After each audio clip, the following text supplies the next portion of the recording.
Good afternoon, everyone. Caresoft would like to welcome you to our Zeva and Keyfactor webinar, Legacy PKI to EJBCA, Carry Your Trust, Not Your Technical Debt. Caresoft is a trusted government IT solutions provider, delivering software and support solutions to federal, state, and local agencies. Caresoft maintains dedicated teams to support sales and marketing for all its vendors, including Zeva. At this time, I would like to introduce our speakers for today.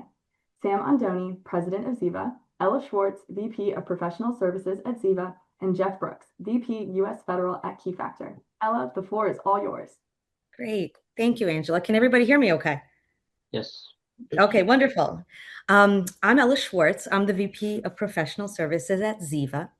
Good afternoon, and thank you for joining us today. A little bit about me. I've spent about 25 years in the PKI space, mostly on the delivery side and the professional services side.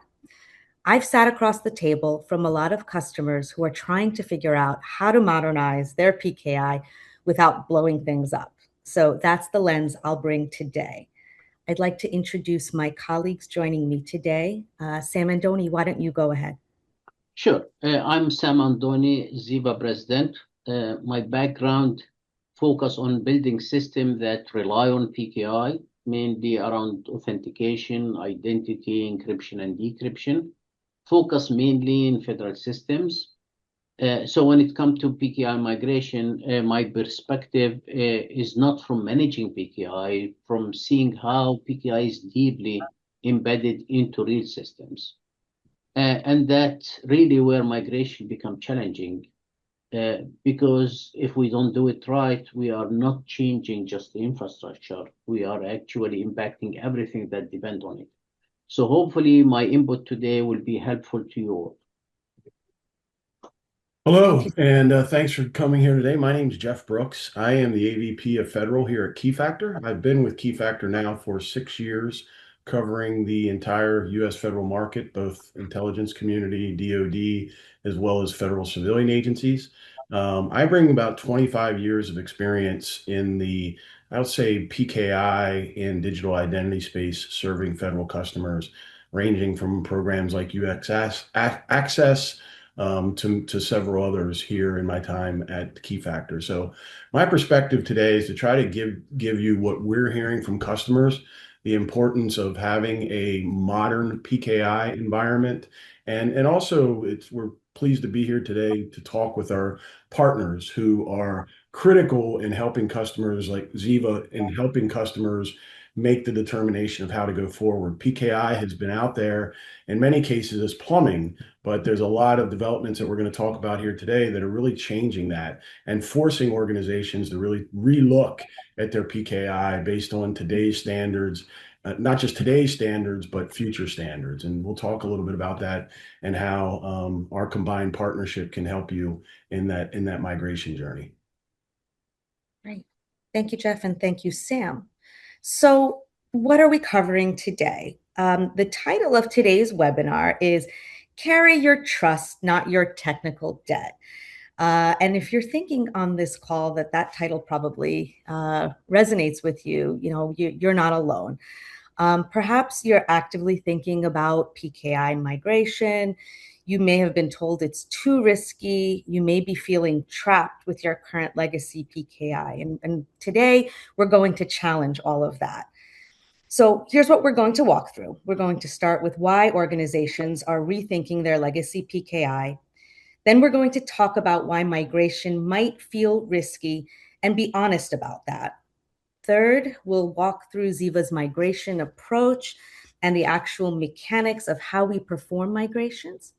And then we'll open it up for some Q&A. Speaking of Q&A, Angela mentioned it at the beginning of the call, but the chat is open right now. If something comes up during the presentation that you want us to come back to, please feel free, drop it in the chat and we'll address it at the end. All right. So why are organizations rethinking legacy PKI? I want to start with something that I hear from customers a lot. It usually sounds like this. Our PKI is working.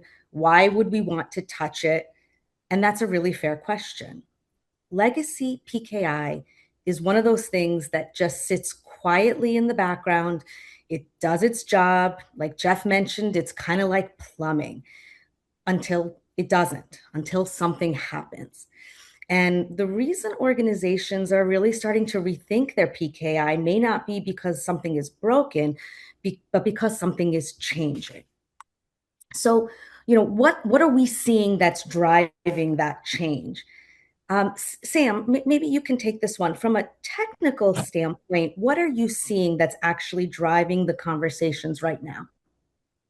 So from the system side, eventually, if you look at PKI now, it's no longer just an isolated infrastructure that sits in the background. PKI now it's deeply embedded in how application authenticate, how service communicate, how identity is enforced. So when organizations start rethinking PKI, it's typically not a technology refresh. It's about realignment. The real issue is PKI is not aging by itself. It's misaligned with how systems are built and run today. And I think maybe that is what drives a lot of the urgency that we are seeing. And if I want to add that many of those drivers that you are listing, or many of those like short certificate life cycle, compliance, automation, typically do not start or even do not end within PKI. They show up in how systems behave day to day, how they impact authentication, uptime, and service interactions. So that's from a system perspective what I see. Thank you, Sam. Jeff, you're talking to organizations every day from the Keyfactor side, and what are you hearing? Is there one of these pain points that seems to come up again and again?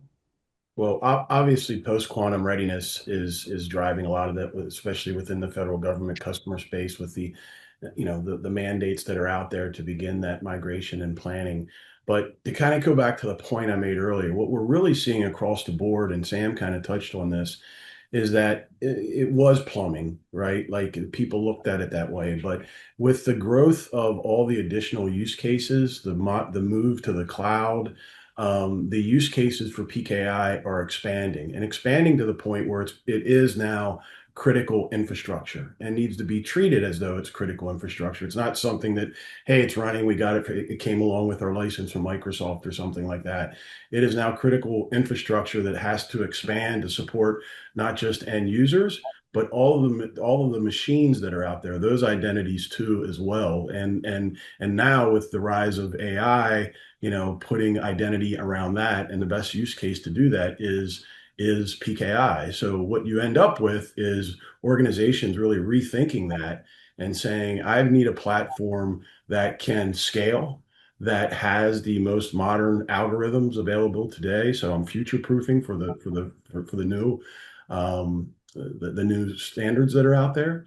And also have something that I can expand to my developer community, right? So now we're not just, securing people, we're securing workloads and things. And that just expands the use cases and expands the value of your PKI and the business value that you get out of it too as well. So people are really rethinking it. As I said, I've been in it for a while now, but over the past 2 to 3 years, there's been a lot of change, post-quantum readiness, shorter certificate life cycles, DevOps frameworks that are requiring a holistic PKI, developer-friendly PKI, and that's really what EJBCA is. So that's what's getting us into a lot of conversations and helping organizations as they look forward to securing all the identities and all the devices, all the workloads, as well as the people in their organizations. Yeah, that's a good point, Jeff. I mean, like you, I've been in the space for 20 plus years, and these conversations were not really happening to this extent 10 years ago, 15 years ago, but they're certainly happening now. And what I find interesting talking to customers is that it's rarely just one of these things. It's probably a few hitting at once. I mean, post quantum is definitely top of mind right now. I'm also hearing a lot about cost and scale. So it's definitely more than one of these things that's driving the conversation. And that's when things start to shift from our PKI is working for us to we need something new. So at least that's Exactly. my perspective. Yeah. No, exactly. It's forcing people from, and in the commercial world, it's even a board level decision, right? Because you're having to ensure that all of your assets are being trusted properly. So it has risen from this, hey, it's working plumbing, now to truly becoming critical infrastructure. And to the point Sam was making, if it's securing all the communications across your infrastructure, it's protecting all the data that is critical to your customers and to your citizens in the government case, as well as all of your special patent agreements and private personal information on your company too as well. It's all being done with PKI at scale. And that's what our customers are looking for with the open standards, with the latest algorithms too as well to support PQC and begin that planning. It's not like it's, if you're not planning today, you're behind, right? You need to have started with that. Yeah, for sure. No, that's a really fair point. Thanks for that perspective, Jeff. Yeah. Okay, so we actually, as Angela mentioned at the beginning, we have our first poll for those of you here for CPE credits. And Angela, I'll let you take over the poll here. Yep, that first question was just launched. I'll keep it up for about a minute. Okay.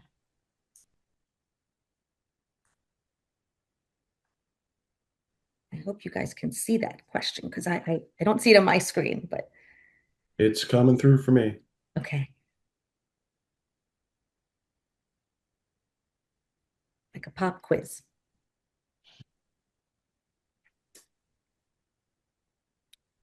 Get the vote. You cannot vote, Jeff. We don't have a vote? We don't.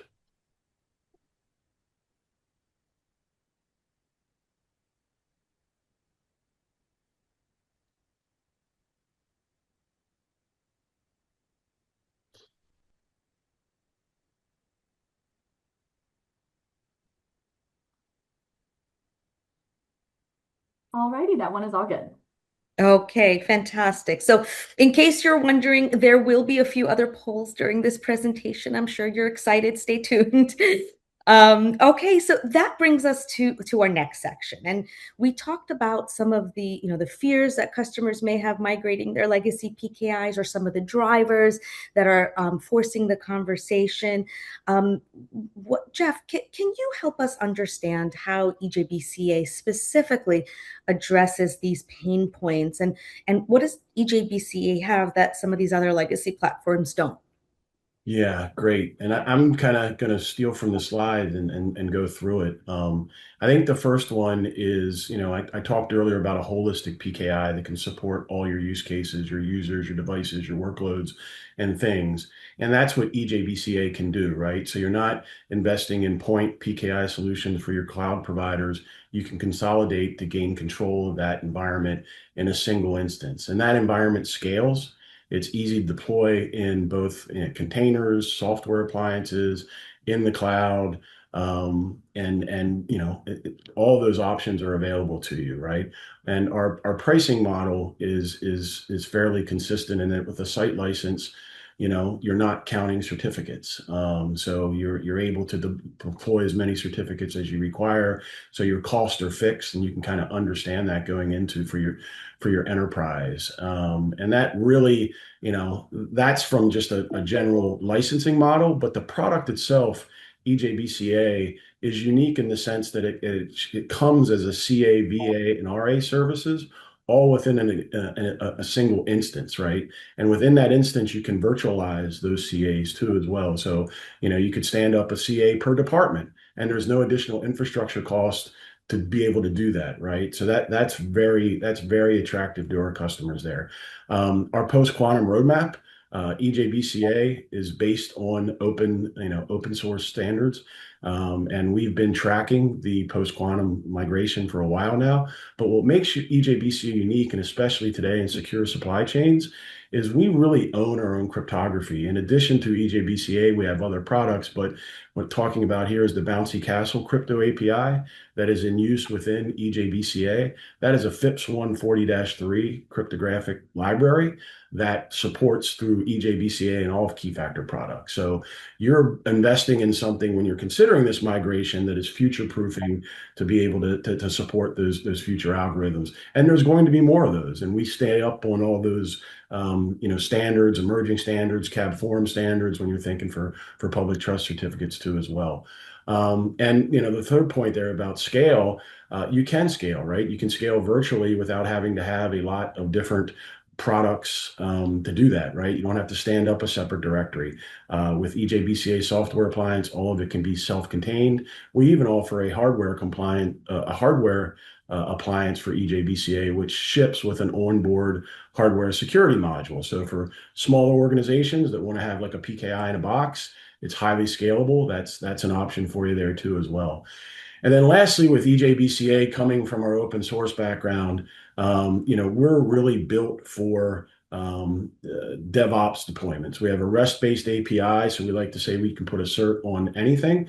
We support all the standards, especially ACME EST, which other CA providers haven't been doing, for a while. We've had that ever since I've been with Keyfactor, I feel like, and definitely since I've been with Keyfactor for that point. But also, with our enterprise edition, we maintain highest certifications for the product too as well. So EJBCA in the government world is NIAP certified, as well as CSFC certified. So Commercial Solutions for Classified Programs is a very big win that we just received or just got re-added to the APL list, right? So again, there's not a standard that we're not following and supporting, and there's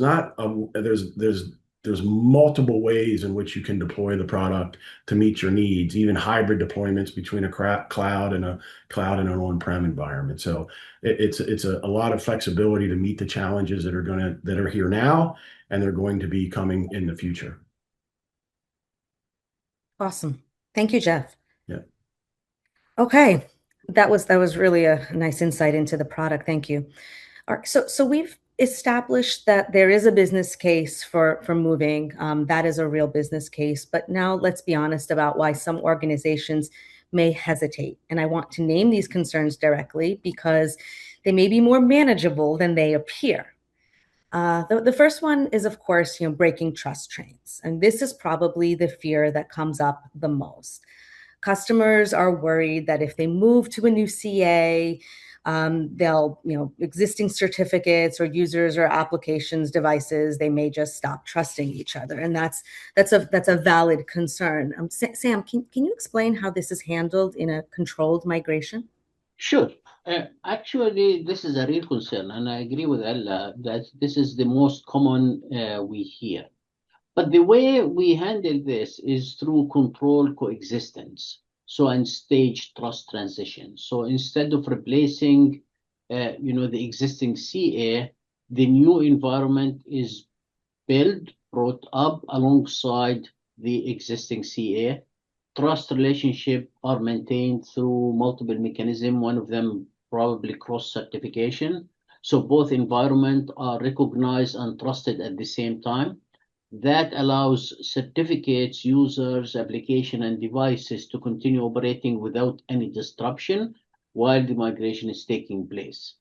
And because the migration is done in phases rather than at once, we can validate that trust relationship continue to behave as expected before moving any further. So in practice, nothing suddenly stop working. Trust is extended and transition in a controlled way and not replaced. Does that answer your question? No, yeah, that thank you for that. That was helpful. Sort of the second concern that we hear a lot is about losing historical key data, and this is especially important in environments where historical key recovery matters. I mean, Sam, at a high level, how does Zeva think about preserving key history? So if I want to look at it from a high level, PKI migration is really not about certificates. It's really about preserving the underlying key material and the trust associated with it. So because certificate can always be reissued, but the encryption keys behind it, especially historical keys, cannot be recreated. Because if those keys are not carried forward correctly, we are risking losing the capability to decrypt historical data and validate past transaction. And typically in the government and many regulated environment, that's not acceptable. And maybe that's where other migrations fall short because they focus on certificate. They don't fully address the secure movement of key material itself. And without addressing the movement of key material and preserving trust, we are effectively starting over instead of migrating. Right. And that's not what we're talking about. We are avoiding starting over. That's the whole point of what we're trying to get across here. So that's a really good point to emphasize. The third concern that we hear a lot is a migration is going to disrupt critical workflows. And this could mean, smart card issuance. It could mean user onboarding. It could mean certificate renewals or, application authentication. But what Sam do you usually tell customers who are worried about this type of operational disruption?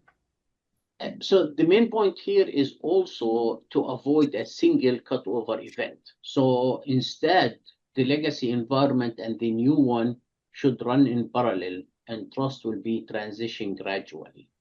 That will allow system to stand up and running while the migration is happening. So we are not forcing a sudden change. And just as important, rollback should be built with every phase from day one. So if something doesn't behave as expected, we still have control, and that what make the process predictable and low risk. Right. So the message here is not that migration has no risk. The message is that risk can be identified, planned for, and managed, and that's really, really important to get across.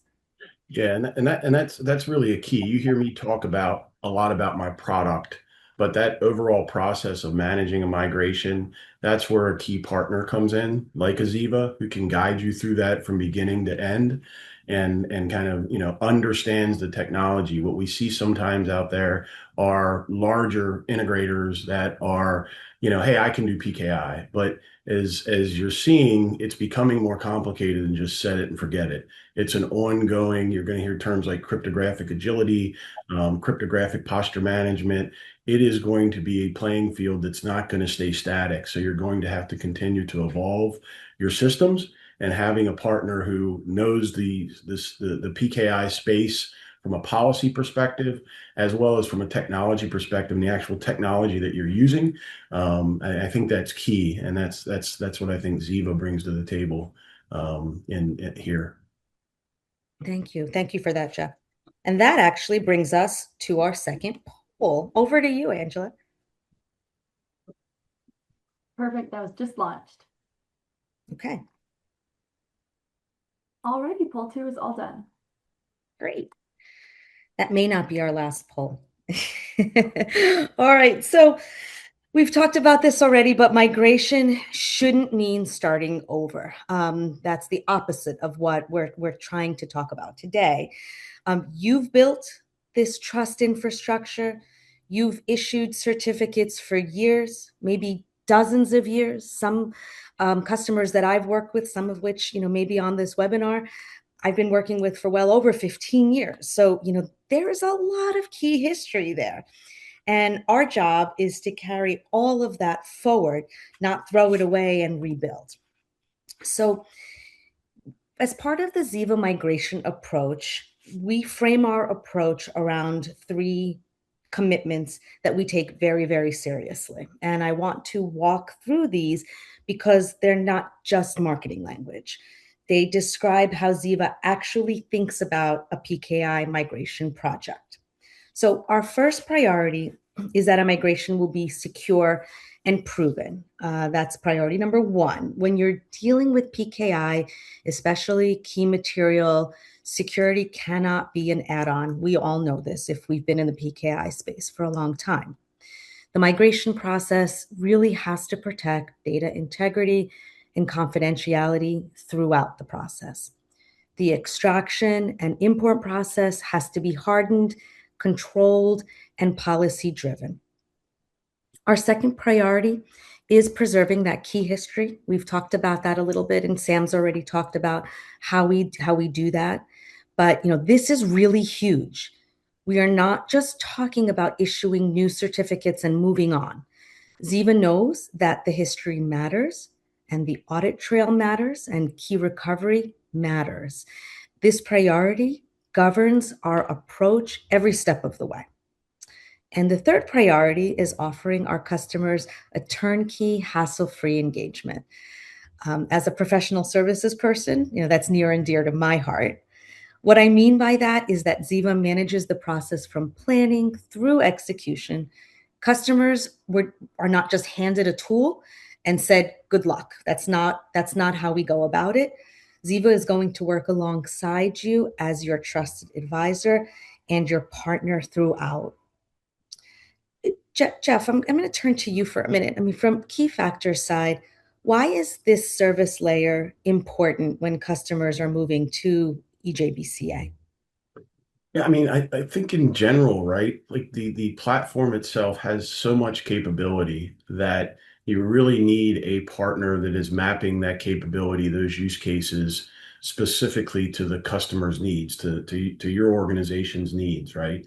And we've built and we've got features in the product today, EJBCA, that makes it easy to import legacy key history into the EJBCA platform. So we've been developing that within our product, and we continue to develop.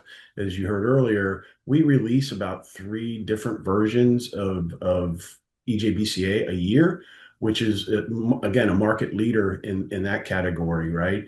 So there's constantly new features and new capabilities that are built in, like the key history migration, that having that service level whose expertise can help you not just meet the current migration, but also future migrations, because they know what's in the product and they know what can be delivered. So we rely on our partner network. We've got a strong partner network in the U.S. federal government and are expanding that today currently, but it's key to our business to be able to help customers not just implement the product. Keyfactor can help you, if you know what you're doing and you want to just go ahead, we can help you implement it with our resources. But when you're looking at it comprehensively as your trust infrastructure for your organization, not just one use case, it's going to be multiple use cases, which is the value of the platform. That's where our service partners are critical, and not just delivering it, but designing it, and working hand in hand with our support teams and engineering resources. Yeah, and I just want to emphasize, Jeff mentioned that Keyfactor partner program. Zeva has enjoyed that partner program, and it's been a really wonderful experience. And we're really proud to be a Keyfactor partner. Great company, great support. So I just want to emphasize that that's part of the commitment that we have here. Okay. So how does an engagement work? What would a PKI migration engagement actually look like? Well, we think of this project in 4 phases, and this is where I put on my project manager hat. Phase 1 is discovery, and this is where we inventory the current CA environment. We understand your certificate profiles, we map integrations, we identify dependencies, we align compliance requirements, and we document risks. And this phase 1, this discovery phase, is a really, really critical step in the migration project as it sets the state for all future phases. The output of this is a migration strategy document. And that document is very important because it turns migration into a concrete plan, and it becomes the template for how we will oversee the migration approach in practice. So Sam, what typically goes into, I'll turn this to you in your experience. What typically do you see going into this type of a deliverable, the migration strategy document? Sure. So first, as Ella mentioned, this migration strategy document is really the foundation of the engagement.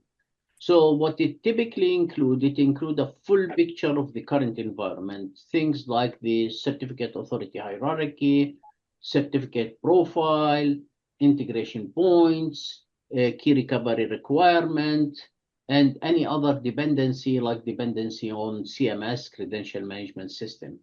It also defines the migration, how it will be executed.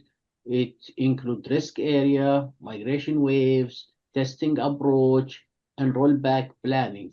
So what make this document really important, or the discovery phase really important, is, as we mentioned, PKI is really deeply embedded across the enterprise. And these dependencies are rarely documented.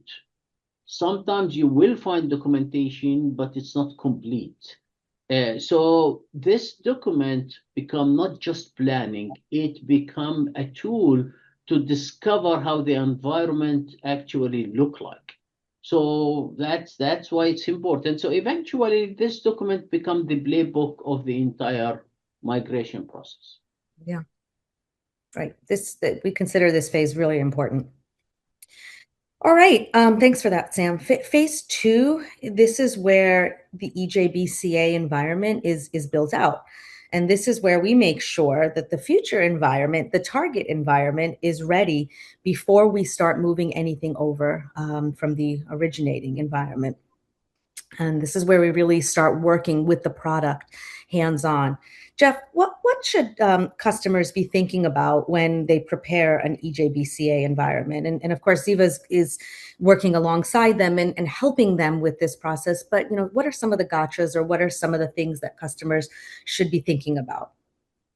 Well, with EJBCA, it's important that customers understand how they want to deploy it, right? We offer many options. Within many options, we have containers, right? So a lot of people say, well, I want to run containers, but do they really have the infrastructure there to be able to run containers?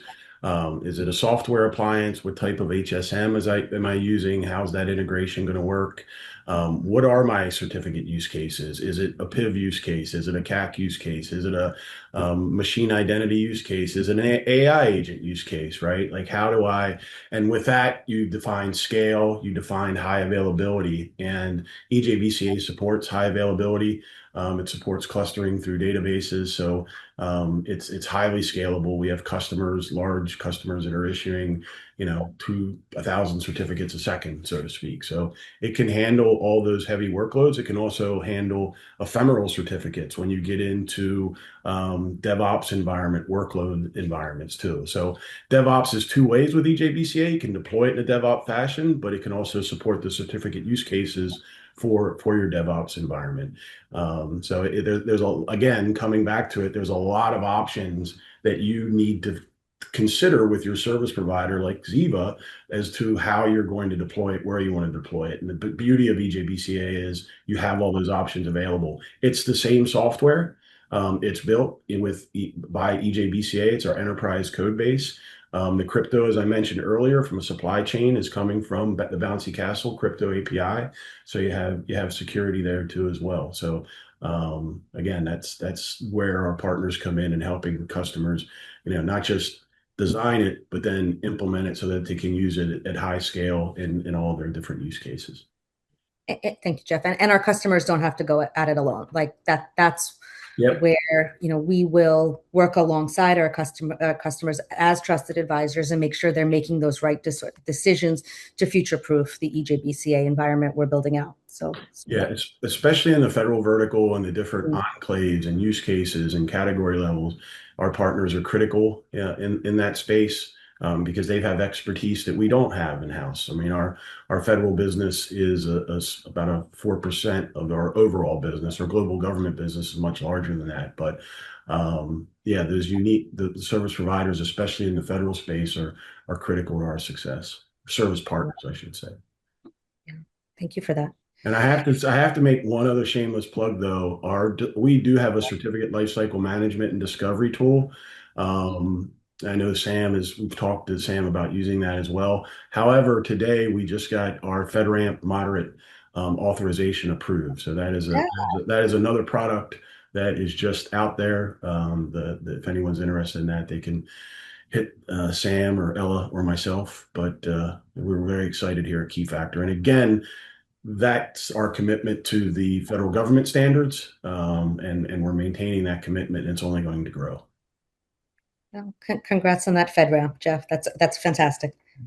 It just happened today, Ella, so I have to, Hot off the press. Thank you. All right, good stuff. All right, well, we'll go on to that phase 3, which is migration, and this is where the actual extraction and import occurs. I'm not going to go into detail on that here because Sam is actually going to talk about this more in the next slide. So just stay tuned on that. That's the meat of the migration happening in phase 3. And then phase 4 is post-migration support. After migration, like any project, there may be some issues that need to be resolved. We might need to do staff training. We might have to make some documentation updates, or we may even be supporting a decommission of the old CA. The project doesn't end the second data is moved. Zeva is going to ensure that you can operate confidently in your new environment. All right, so that's how an engagement works. That's a view of engagements. Now, Sam is going to walk us through the technical migration process. I'm going to turn this one over to you, Sam. Okay, so this is a technical slide, but before I go through it, I just want to make sure I put the context here. So, because this slide assumes that EJBCA is already built and running alongside the legacy CA, it has been configured to mirror the structure and the policies of the existing environment.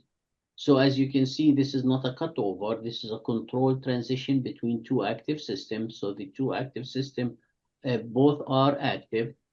And this is actually what makes this migration predictable and make the move easier, because both environments are aligned and everything is ready before we do any movement. So with that in mind, this slide shows how we carry the underlying key material from the legacy environment to the new platform. So if we started from the left where we have the legacy CA typically hold all the historical key material. From there, everything centered about something we call it key migration tool.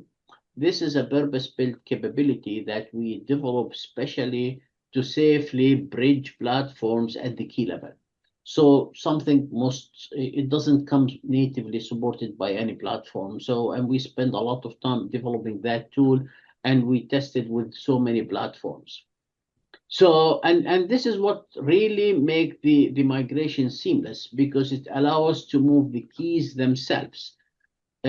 So we take the keys from the legacy CA, we then rewrap them during the key migration to make sure they fit the destination, in this case EJBCA, and then send the keys securely to the EJBCA. Once the keys reach the new environment, they are imported in the EJBCA and mapped back to the appropriate user or entity. That way, their full context, identity, policy, and history is preserved. Once we do that, any connected system like credential management system should be able to immediately use these keys, including the full historical key set. So that's typically how the migration from our side works. The details, if you want to go through it, are from 1 to 7, but I explain the process in general. Okay. Thank you, Sam. And there's a lot that goes on in the background here, but this should hopefully give customers a snapshot of an overview of how we're doing this type of migration. And of course, when we go through that discovery process, we adjust, we tweak, we explain all of that to our customers as part of the engagement. And one point about the extensibility with our REST-based APIs, we can work with multiple CMS providers, EJBCA, and in the slide, you see the CMS provider. So, if you're using one that's maybe not as popular, there are ways to integrate with EJBCA there too. And we have standard integrations with some of the larger ones today. Right. And that actually brings us to our third and final poll. Angela, I'll turn that over to you. Perfect. That was just launched. And after this, with the Q&A, we already have 6 questions in the Q&A box. So whenever y'all are ready, we can jump straight into those. All right. Uh-oh. I didn't study. Uh-oh.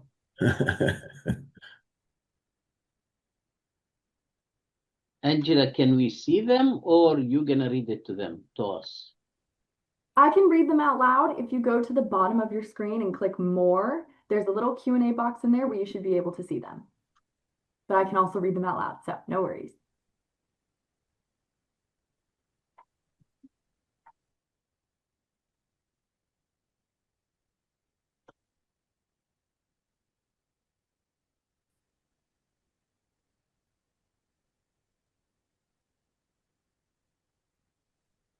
I can answer the question regarding the EJBCA, the highest authorization boundary you've operated in. We're FedRAMP moderate with our CLM solution today. That is the only product that is supported. EJBCA has been deployed in an IL6 environment for our Defense Department customer.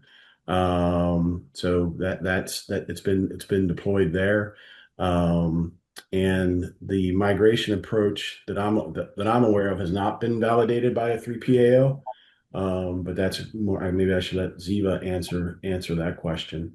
But obviously our FedRAMP services have been. We've got deployments of EJBCA specifically within the intelligence customer community, Department of Defense community, as well as FedCiv agencies, several cabinet level agencies as well.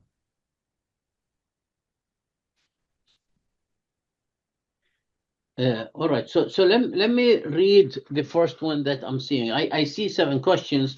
So the first one, for organization operating at IL level 3, how does your migration approach maintain identity assurance continuity during the transition, especially what to the binding between physical credential and PKI certificate tied to a person proved identity, and how do you avoid forcing reproving at scale?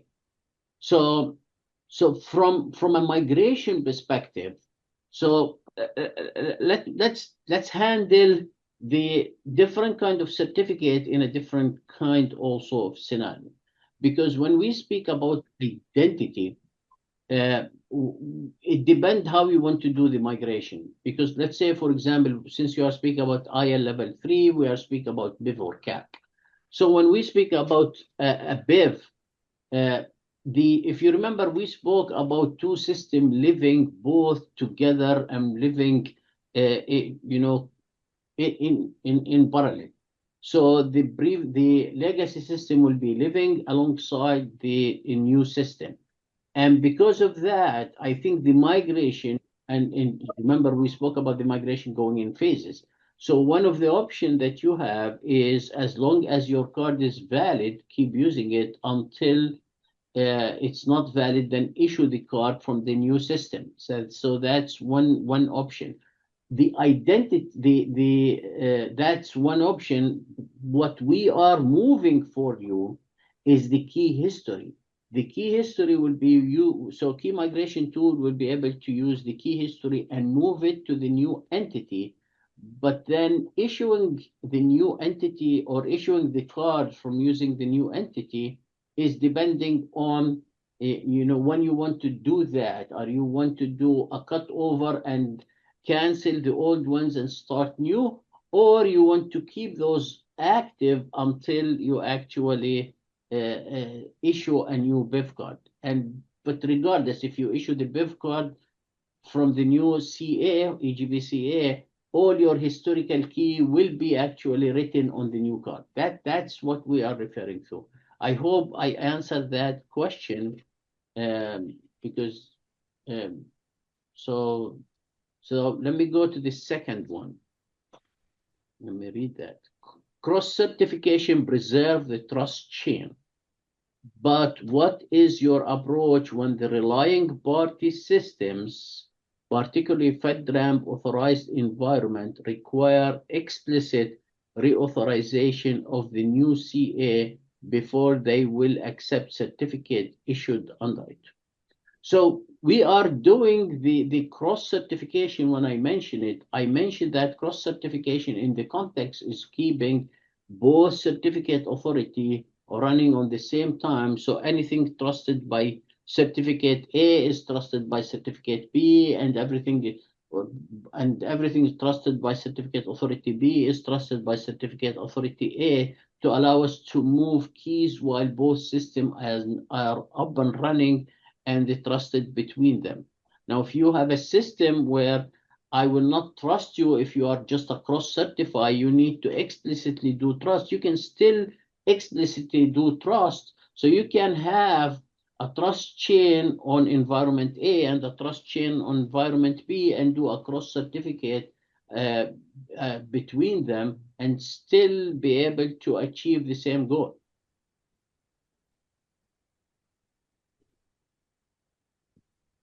Hopefully that answered the question. And let me go to question number 3.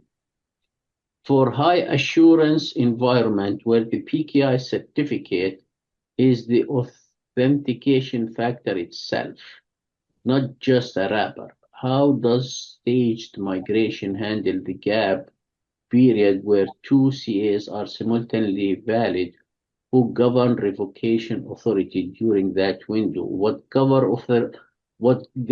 the revocation authority during that window is whoever issued the identity.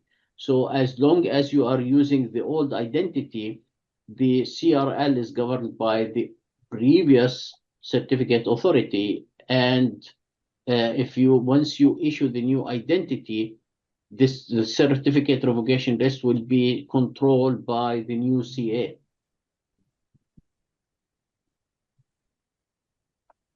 All righty. So full key lineage, I'm going to the next one. Full key lineage is critical, but in a federal context, the question is chain of custody, not just preservation. How do you document and evidence that no unauthorized access to private key material occur during the extraction process? So let me describe here how we are protecting the key material and the chain of custody.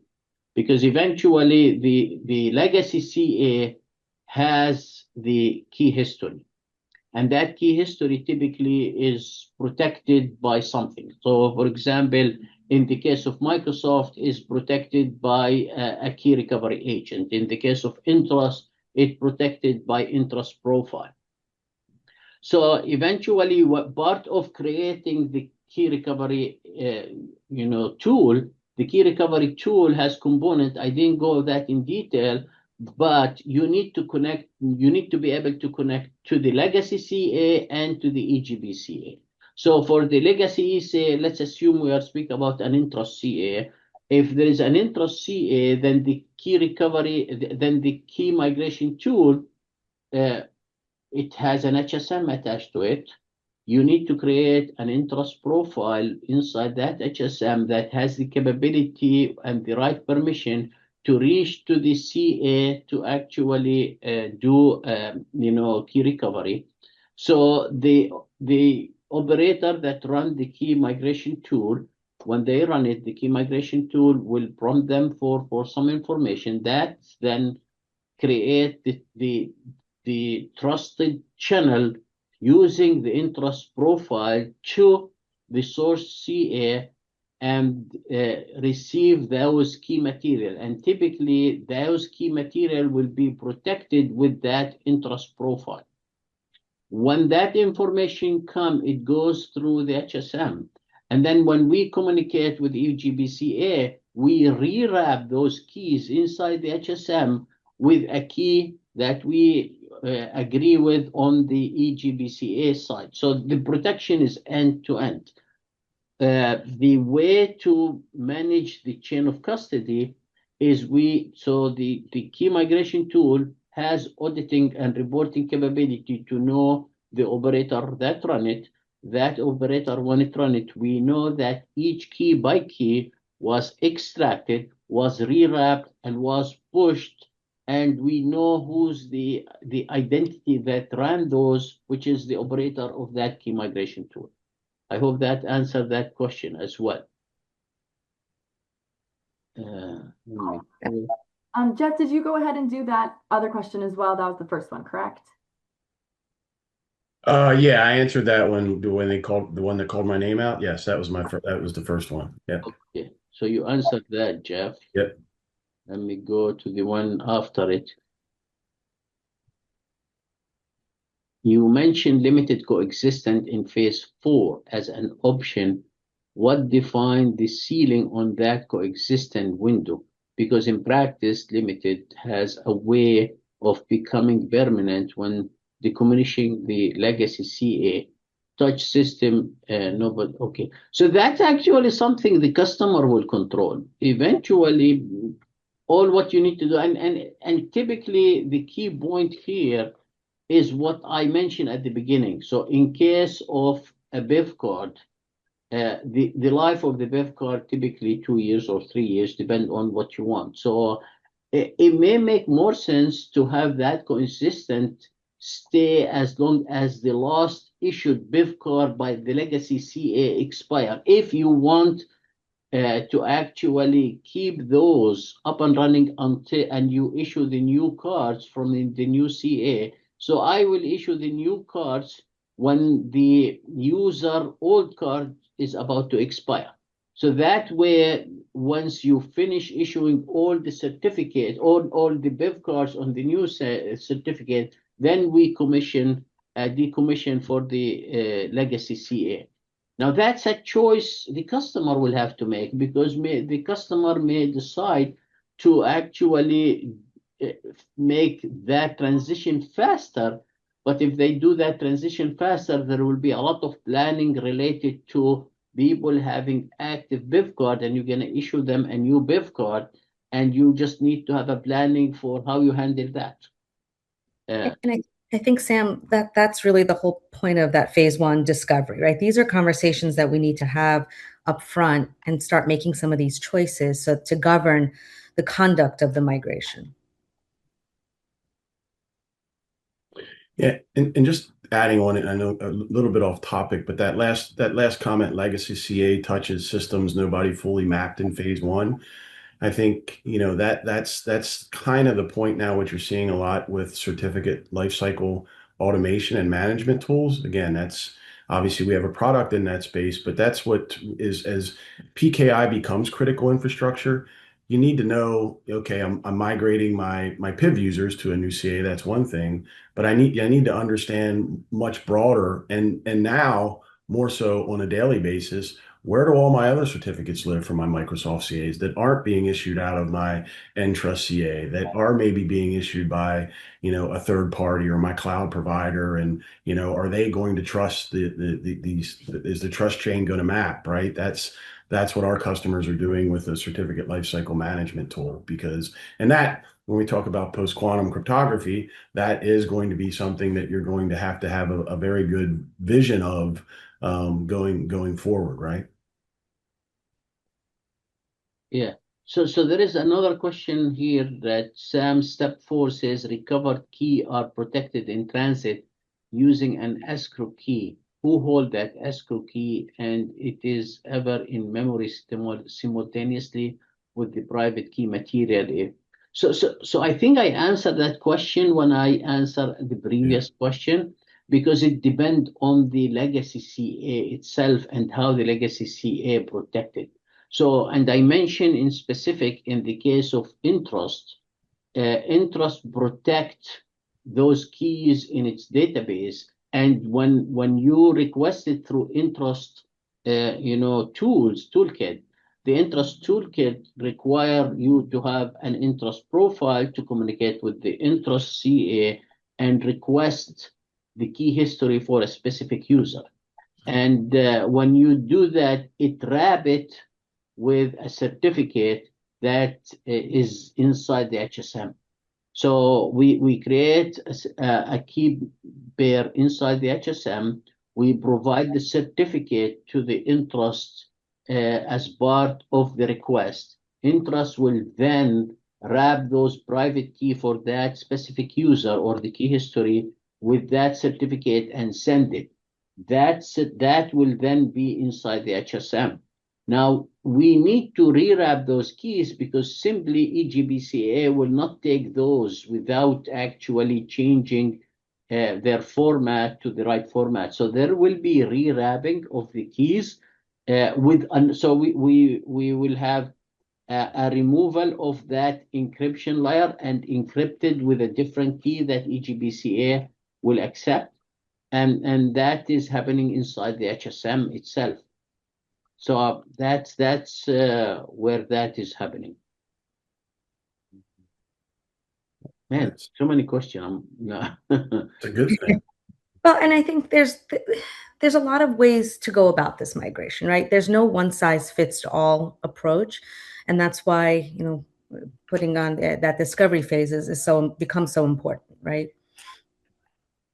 Yeah, and that's back to our point, right? It's I don't want to say the Swiss Army knife, but as you uncover new use cases or you uncover changes, we offer tremendous flexibility in how you support that via protocols, via deployment options, via virtualization, creating sub CAs that can maybe only issue EST certificates for that matter. There's a lot of flexibility within a very small footprint and a cost that can be managed.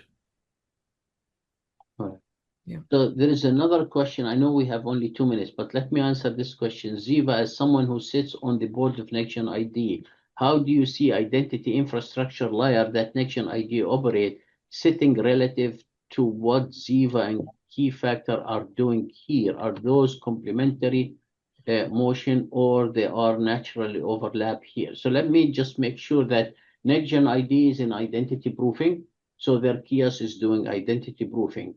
Yes, they are issuing also a BIV-I card, and for that BIV-I card, they are using EJBCA from WidePoint to issue those BIV card. So what we are speaking about here is migrating from legacy CA to EJBCA. I don't think there is any overlapping with NextGen ID kiosk because what they are doing is identity proofing. And they are in the identity to issue BIV card based on EJBCA. There is no migration into that space. I'm going to leave the last minute for you, Angela. Thank you. Thanks. I would just like to thank our participants as well as Sam, Ella, and Jeff for being with us today. We hope the information you received during this webinar has been helpful to you and your organization. Thank you and have a wonderful rest of your day.